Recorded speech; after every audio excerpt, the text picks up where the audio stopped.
Not everything you're working on needs to be announced. Not every step you take needs an audience. Some growth happens best in silence, where distractions can't reach you and opinions can't stop you. The world celebrates results, but it never sees the discipline, the tears, the doubt, and the late nights behind them. That part is yours. Private, quiet, sacred. When you protect your plans, you protect your peace. When you move quietly, you move freely, without pressure, without noise, without needing applause.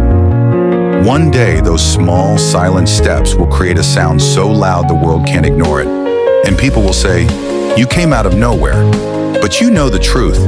You've been working in silence all along. Move in silence. Grow in private. And let your results make the noise. This is MindShift with Tijani, where your growth begins quietly and ends loudly.